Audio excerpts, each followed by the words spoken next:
When a college player is drafted into the NBA, you never know how their career is going to play out. Either they could live up to the hype, they could be a bust, or an average NBA player. But we can't really make our decision on that until the end of the NBA player's career, for real. With age, basketball wears and tears an NBA player's body. 82 games, that's a lot of games in a season, man. So even the all-time greats know when it's time to retire.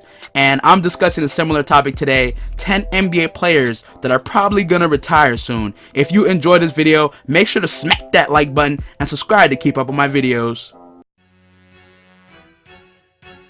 Udonis Haslem was part of the Big Three in Miami with LeBron, Wade, and Bosh. Undrafted in 2002 by the Miami Heat, he was born in Miami, so he's been in Miami his whole freaking life. Super faithful, which is very rare in the NBA nowadays. He's 37 years old right now on a Miami Heat team that has no direction, with Hassan Whiteside and Goran Dragic both getting old. I mean, he got his 3 rings, and that's incredible. The fact that he wasn't even drafted by any NBA team, that's that never give up mentality. And the man is the Miami Heat leading rebounder, so yeah, he means a lot to the organization.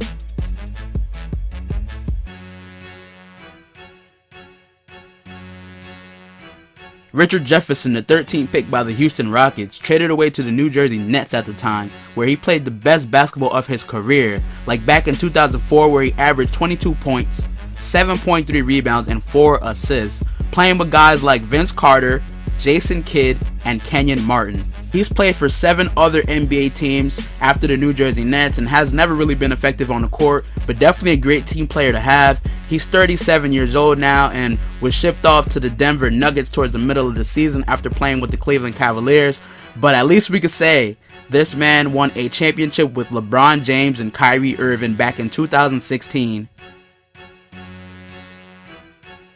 Jason Terry, aka The Jet, the 10th pick by the Atlantic Hawks. Terry's memorable days has to be in the Dallas Mavericks, where he played 8 seasons, winning 6th Man of the Year in 2009 and NBA champion in 2011 to beat out the Big Three in Miami. He's played for 4 different NBA teams after Dallas and has been balling with the Milwaukee Bucks in 2016. And honestly, I don't think he's part of their near future. By the next NBA season, he'll be 41 years old. But overall, I think the man's had a solid and respectable career. Looking back, he's helped big time achieving that ring alongside Dirk Nowitzki and Jason Kidd. You can't take that away from him. And the fact that he took away a ring from LeBron James and DWade, that has to be meaningful. Vince Carter, the 5th pick to the Golden State Warriors back in the 1998 draft. I think at 6'6", Vince Carter is the best dunker ever. Let me know who you think is the best dunker ever is in the comments. But he was drafted by the Warriors and traded to the Toronto Raptors for the 4th pick. He came into the league with so much potential and showed it his first year and got Rookie of the Year. His best days were definitely between the Toronto Raptors when he played with his cousin T-Mac and the New Jersey Nets when he played with Jason Kidd and Richard Jefferson. Vince Carter was a monster in his prime, for real. He's 41 years old now. He just averaged 5 points last season with the Sacramento Kings. Honestly, everything started to go downhill with his career after he left the New Jersey Nets. Definitely one of the best NBA players who never got a ring. What do you guys think? Do you guys think Vince Carter will make the NBA Basketball Hall of Fame? Let me know down in the comment section.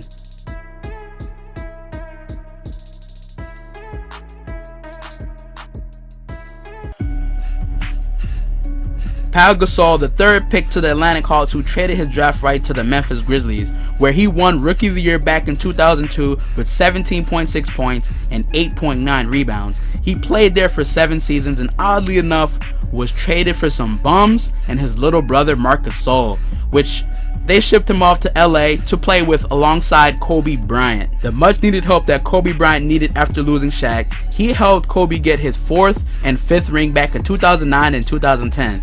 They went back to back, beating out the Orlando Magic and Dwight Howard and Jameer Nelson and the Big Four in the Boston Celtics. Pau is easily the best Spanish basketball player ever and has had an amazing career. He's 37 years old now, still playing basketball for a top organization in the Spurs, but I think his time is almost up. Chris Bosh, the 4th pick in that famous 2003 NBA draft. Arguably the best Toronto Raptor player. Either him, Vince Carter, T-Mac, or DeRozan? Let me know in the comment section. Majority of you guys probably don't know this, but Bosh isn't retired yet. He's a free agent, but Miami still got to pay him whatever's left in his contract, so he's still collecting a fat ass check every 2 weeks, but well deserved. Chris Bosh was a huge factor in the big three in Miami, leading to their success. Bosh was a big man that could take big guys in the post and spread the floor for LeBron and Wade to do their work. I think Chris Bosh is a sure-in Hall of Famer, and if he doesn't get those blood clots which ended his NBA career, he's still balling at a high level and contributing to an NBA team today, but unfortunately that's not the case.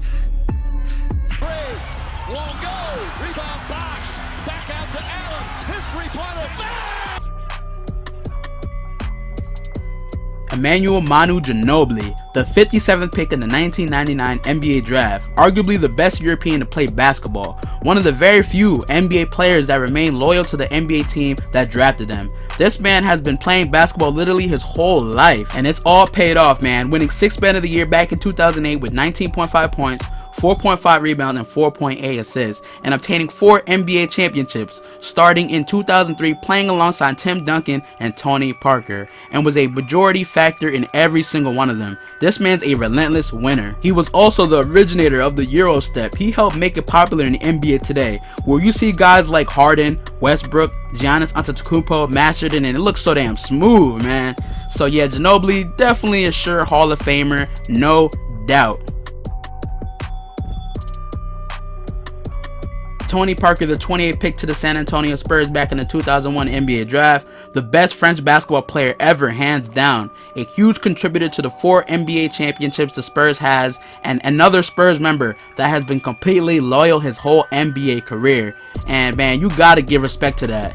Getting rings where you get drafted, that's a special feeling. Parker came into the league with no expectations and had an average rookie year with 9.2 points, 4.3 rebounds, and 2.6 assists, but he got a lot of minutes early. That and having arguably the best coach ever in Coach Popovich definitely helped him develop into the NBA player we see today. His first 5 seasons in the league, Parker already had 2 championships, and in 2007, not only did he win his 3rd ring, but finals MVP honors as well. He was bugging out the whole series, man, and having Tim Duncan and Ginobili his whole career had to be memorable.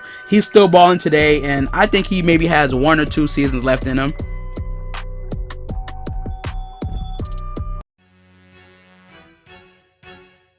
Dirk Nowitzki, the 9th pick to the Milwaukee Bucks, but sadly traded away to the Dallas Mavericks. Dirk definitely helped change the way basketball is played today. 7-footer that could shoot threes. There wasn't many before Dirk, so yeah, he's definitely a legend. He plays the game with so much heart and determination to be the best version of himself. The 13-time All-Star, another teammate who has been loyal to the club who drafted him. So he means so much to Dallas, giving them the best 20 years they could get out of a player with no help. He won the 2007 NBA MVP and his first and only NBA ring back in 2011, beating out one of the toughest big threes ever to go against. LeBron wasn't on his A game those finals, and Dirk and his teammates definitely capitalized hard. But now Dirk is 40 years old, and the Dallas Mavericks, they need to rebuild, man. They need to rebuild to start winning again, because they don't really have a direction right now. But Dirk Nowitzki definitely had a wonderful career and definitely a Hall of Famer, no doubt. DWade, the 5th pick to the Miami Heat and the 2nd best player in that 2003 NBA draft class. DWade was a complete monster even before teaming up with LeBron James. In his prime, he was unstoppable, fast, and athletic. That's why Shaq called him Flash. Definitely had an amazing career. He accomplished a lot in 15 seasons. 12-time All-Star, Finals MVP back in 2006 with Shaq, 2009 scoring champ, and a 3-time NBA champion. He did it all. And with so much sauce, he played the game with so much swagger and always would bait his guys into drawing fouls. Definitely one of the best at 3-point plays. Back in 2016, for some reason, Miami, aka Pat Riley, was trying to go a different direction and wasn't trying to pay DWade, but Whiteside instead, which made no sense, but whatever. DWade definitely deserved that Kobe Bryant loyalty bonus.